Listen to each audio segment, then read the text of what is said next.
Hello friends, welcome to online study bytes. मैं हूं प्रतीक्षा और क्लास 7 एससीईआरटी की ज्योग्राफी की बुक हम पढ़ रहे हैं। चैप्टर 5 पर पहुंच चुके हैं। ये है वायुमंडल chapter.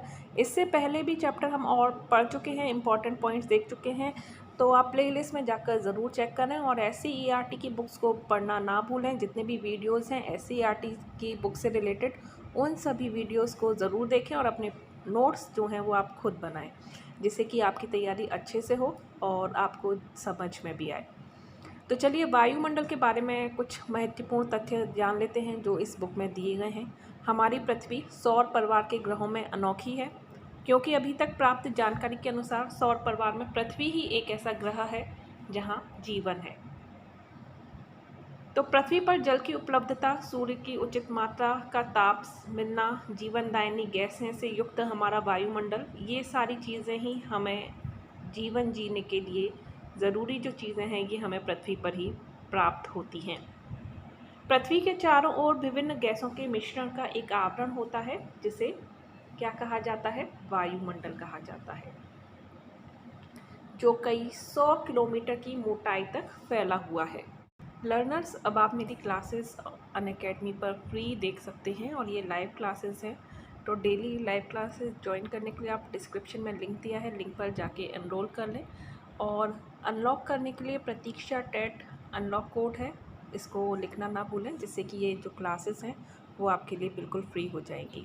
Super TET, UP TET और जितने भी टेट हैं उन सभी के अकॉर्डिंग ही ये लाइव क्लासेस आप लोगों के लिए हो रही हैं। और सुपर टेट की तैयारी कर रहे हैं तो टारगेट सुपर टेट 2021 का एक कंप्लीट बैच कोर्स आप लोगों के लिए लॉन्च किया जा रहा है, जिससे आप अपनी पूरी तैयारी कर सकते हैं। कोई भी कन्फ्यूज़न किसी भी सब्जेक्ट को लेकर, सारे डाउट आपके इस कोर्स से क्लियर होने वाले हैं। SST, EVS, computer, CDP, maths, reasoning, science, English, Hindi, GK and current affair and Sanskrit, सारे सब्जेक्ट को यहाँ पर आपके कोर्सेज़ में शामिल किया गया है, जिससे कि आपकी सुपर टेट की तैयारी बेहतर तरीके से हो जाए। इस कोर्स को ज्वाइन करने के लिए आप डिस्क्रिप्शन में लिंक देख सकते हैं, लिंक पर जाकर क्लिक करना है। और ये कोर्स 15 मई से स्टार्ट हो रहा है, तो जल्दी से 15 मई से पहले आप एनरोल ज़रूर करा लें। ऑल बैचेस 1 सब्सक्रिप्शन, जितने भी बैचेस अनअकैडमी पर आते हैं उन सभी के लिए आपको बार बार सब्सक्राइब नहीं करना है। ऑल बैचेस 1 सब्सक्रिप्शन का फ़ायदा आपको अनअकैडमी पर मिलता है। डिस्काउंट पाने के लिए आप मेरा रेफरल कोड प्रतीक्षा टेट को यूज़ कर सकते हैं, और कोई भी लाइव क्लासेस या टेस्ट क्विजेस हैं उसको भी आप इसी रेफरल कोड या अनलॉक कोड के माध्यम से अनलॉक कर सकते हैं। तो डिस्काउंट पाने के लिए रेफरल कोड डालना ना भूलें। ये टेट का सब्सक्रिप्शन चार्जेस है, आप देख सकते हैं कितने कम प्राइस में आपको पूरे सुपर टेट की और यूपी टेट का भी बैच आपका स्टार्ट हो रहा है। इन सभी बैचेस की आपको तैयारी करवाई जाएगी, तो ये आप ज्वाइन कर सकते हैं। और डिस्क्रिप्शन में सभी जानकारी आपको दी है, तो एक बार डिस्क्रिप्शन बॉक्स ज़रूर चेक करें।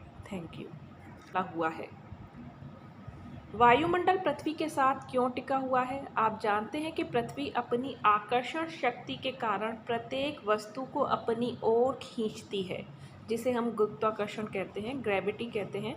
और वायु गैसों के छोटे छोटे अणुओं से मिलकर बनी है। पृथ्वी की आकर्षण शक्ति वायु की इन गैसों को आकर्षित कर वायुमंडल को पृथ्वी के साथ टिकाए रहती है। वायुमंडल का संगठन, सामान्य रूप से वायु कई प्रकार की गैसों से मिलकर बनी है, परंतु इसमें 99% भाग दो प्रमुख गैसों का है, जिसमें जो सबसे ज़्यादा हमारे वायुमंडल में जो गैस पाई जाती है वो है नाइट्रोजन, जिसका प्रतिशत कितना है? 78%, यानी कि 78% है। दूसरी जो प्रमुख गैस है जीवनदायिनी गैस, जिसे हम कहते हैं, ये हमारे जीवन के लिए ज़रूरी है, जो है ऑक्सीजन। बाकी शेष 1% में ऑर्गन है, कार्बन डाइऑक्साइड है, हाइड्रोजन है, हीलियम है, ओजोन है। तो ये 2% आप ध्यान रखें कि ऑक्सीजन कितनी है, नाइट्रोजन कितनी है। और सबसे ज़्यादा वायुमंडल में पाई जाने वाली जो गैस है वो नाइट्रोजन है, जो कि 78% पाई जाती है। नाइट्रोजन पौधों के लिए आवश्यक होती है, जिसे पौधे वातावरण से सीधे ग्रहण नहीं करते, बल्कि मिट्टी व पौधों में पाए जाने वाले बैक्टीरिया के द्वारा लेते हैं। दूसरे, नाइट्रोजन की अधिक मात्रा आग लगने की संभावना को कम करती है। सोचो, अगर नाइट्रोजन के साथ स्थान पर ऑक्सीजन सर्वाधिक मात्रा में मिलती तो आग लगना कितना ज़्यादा पॉसिबल था। तो आप जानते हैं कि हम सब ऑक्सीजन के बिना सांस नहीं ले सकते हैं। इसी तरह पेड़ पौधों के भोजन निर्माण के लिए कार्बन डाइऑक्साइड और उनके विकास के लिए नाइट्रोजन की आवश्यकता होती है। वायुमंडल में गैसों के अलावा जलवाष्प, धूल के कण जलवाष्प को अपनी ओर आकर्षित करते हैं, जिससे जल बूंदों का निर्माण होता है और बादल, वर्षा, कोहरा इन्हीं के कारण होता है। हमारे वायुमंडल में एक मोटी सी परत है और इन परतों को 5 भागों में बांटा गया है। आप जानते हैं कि पृथ्वी वायुमंडल की गैसों को अपनी ओर आकर्षित करती है, जिससे पृथ्वी के पास वायुमंडल में भारी गैसें पाई जाती हैं।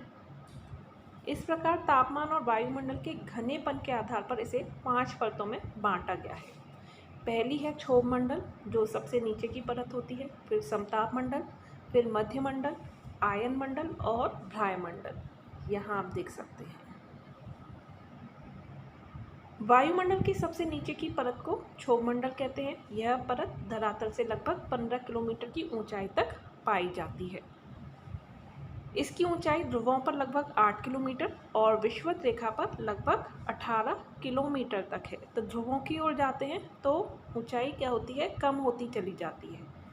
यह वायुमंडल का सबसे घना भाग है।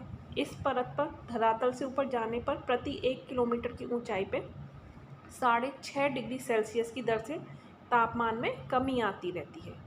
इसीलिए इसे परिवर्तन मंडल भी कहते हैं। आप मौसम संबंधी अनेक घटनाएं जैसे कोहरा, बादल, तुषार, आंधी, तूफान, बादलों का गरजना, ये सारी घटनाएं भी किस में पाई जाती हैं? सभी चीज़ें क्षोभ मंडल में ही घटित होती हैं। इस प्रकार धरातल पर पाए जाने वाले सभी जीवधारियों के लिए क्षोभ मंडल क्या है? महत्वपूर्ण परत है।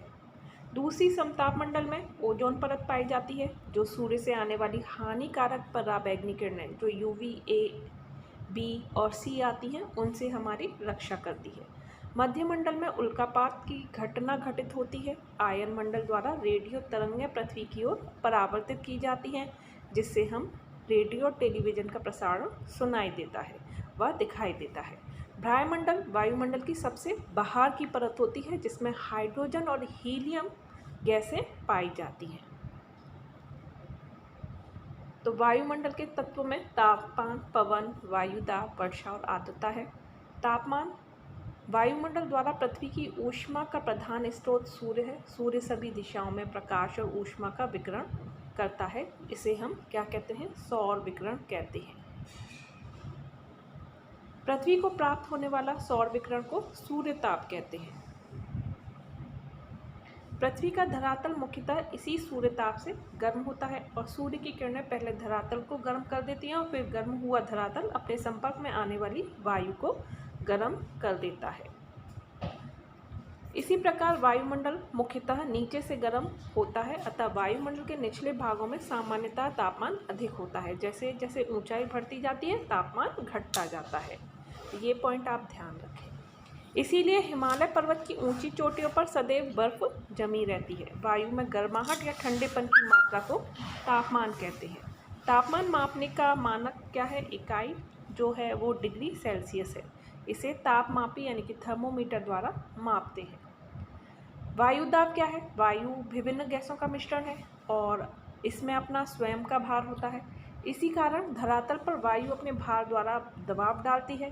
धरातल पर वायुमंडल की समस्त परतों के पड़ने वाले भार को ही वायुदाब या वायु भार कहते हैं।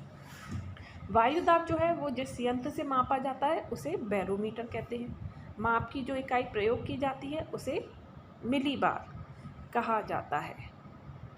पृथ्वी के धरातल पर वायुमंडलीय दाब का वितरण एक समान नहीं है। दाब के वितरण में लंबवत तथा क्षैतिज दोनों प्रकार की भिन्नताएं पाई जाती हैं। तो ऊर्ध्वाधर या लंबवत वितरण, जैसा कि आप जानते हैं कि धरातल से ऊपर जाने पर वायु का दाब कम होता है। वायु का घनत्व जो है निचली परतों में सर्वाधिक होता है, क्योंकि वायु की निचली परत में भारी गैसें पाई जाती हैं। इसके विपरीत ऊपरी परतों की वायु विरल होकर फैल जाती है और ऊंचाई के साथ दाब व घनत्व दोनों कम होते हैं। धरातल या क्षैतिज वितरण क्या होता है, यहाँ आप देखेंगे विषुवतीय या भूमध्य रेखीय निम्न वायुदाब पेटी। वायुमंडल दबाव के अक्षांशीय वितरण को वायुदाब का क्षैतिज वितरण कहते हैं। भूमध्य रेखा पर सूर्य की किरणें जो हैं वो सीधी पड़ती हैं। मोस्ट इम्पॉर्टेंट पॉइंट है, ध्यान रखें ये वाला पॉइंट। एग्ज़ाम में कई बार आपसे पूछा भी गया है और आगे भी पूछा जा सकता है, जिससे यहाँ की हवा गर्म और हल्की होकर ऊपर उठने लगती है, जिससे यहाँ पर वायु की कमी के कारण वायु का दबाव कम हो जाता है और इस कम दबाव वाली पेटी को शांत पेटी या डोलड्रम कहा जाता है। वायुदाब पेटी में अब पढ़ते हैं उपोष्ण उच्च वायुदाब पेटी। यह पेटी भूमध्य रेखा के दोनों ओर 30 डिग्री से 45 डिग्री अक्षांश के बीच मिलती है, यानी कि उत्तरी और दक्षिणी। यहाँ तापमान भी अधिक रहता है। भूमध्य रेखीय निम्न वायुदाब और उपध्रुवीय निम्न वायुदाब वाले क्षेत्र के ऊपर से आने वाली हवाओं के उतरने से वायुदाब भी उच्च पाया जाता है। वायुदाब तथा तापमान में विपरीत संबंध होता है। जब तापमान ज़्यादा होता है तो वायुदाब कम, और जब तापमान कम होगा तो वायुदाब ज़्यादा होगी। इसीलिए कहा जाता है कि जब थर्मामीटर ऊंचा हो तो बैरोमीटर नीचा, और थर्मामीटर नीचा हो तो बैरोमीटर ऊंचा होता है। उपध्रुवीय निम्न वायुदाब पेटी क्या है? यह पेटी 60 डिग्री से 65 डिग्री अक्षांश के आसपास दोनों गोलार्ध में पाई जाती है। पृथ्वी के अपनी धुरी पर घूमने के कारण इस क्षेत्र की वायु ऊपर उठकर ध्रुव तथा उपोष्ण उच्च दाब क्षेत्र की ओर चली जाती है, जिससे इस क्षेत्र में वायु विरल हो जाती है, जहाँ निम्न वायुदाब पाया जाता है, जबकि तापमान भी यहाँ कम रहता है। ध्रुवीय उच्च वायुदाब पेटी या पेटी उत्तरी और दक्षिणी ध्रुवों पर 90 डिग्री तक पाई जाती है और यहाँ पर सूर्य की किरणें वर्ष भर तिरछी पड़ती हैं और तापमान स्थायी रूप से बहुत कम रहता है। ध्रुवों के ऊपर उच्च वायुदाब पाया जाता है। तो यहाँ पर हम पिक्चर से एक बार समझेंगे, ये आप देख सकते हैं वायुदाब।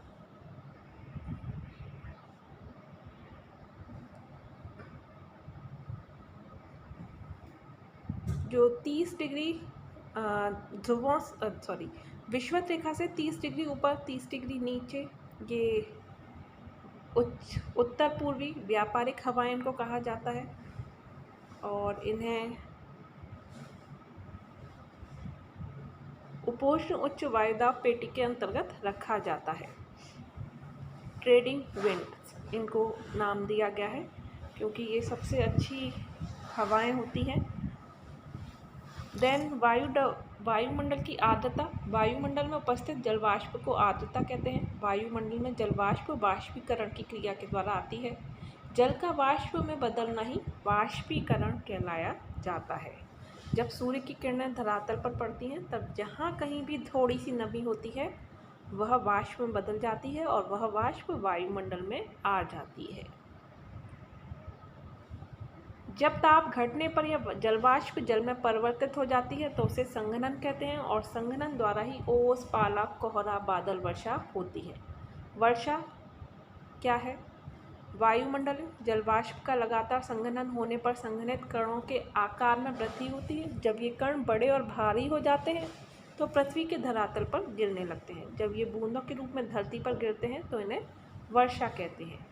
वायुमंडल की आर्द्रता मापने वाले यंत्र को क्या कहा जाता है? आर्द्रता मापी यंत्र। मौसम और जलवायु।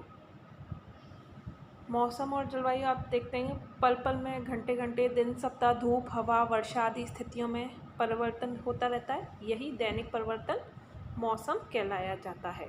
और इसके विपरीत लंबे समय तक किसी क्षेत्र विशेष की मौसमी दशाओं के योग को जलवायु कहते हैं, जिसे हम क्लाइमेट और वेदर कहते हैं। ठीक है। वायुमंडल की क्षणिक अवस्था का बोध कराता है तो जलवायु दीर्घकालिक अवस्था का बोध कराती है।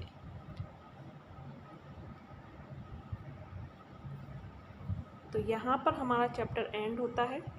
हमने वायुमंडल के बारे में जाना, वायु के बारे में जाना, कौन सी गैस सर्वाधिक पाई जाती है हमारे वायुमंडल में, इसके बारे में जाना। तो काफ़ी सारी चीज़ें हमें जानकारी जो है हमारे एग्ज़ाम से रिलेटेड मिली।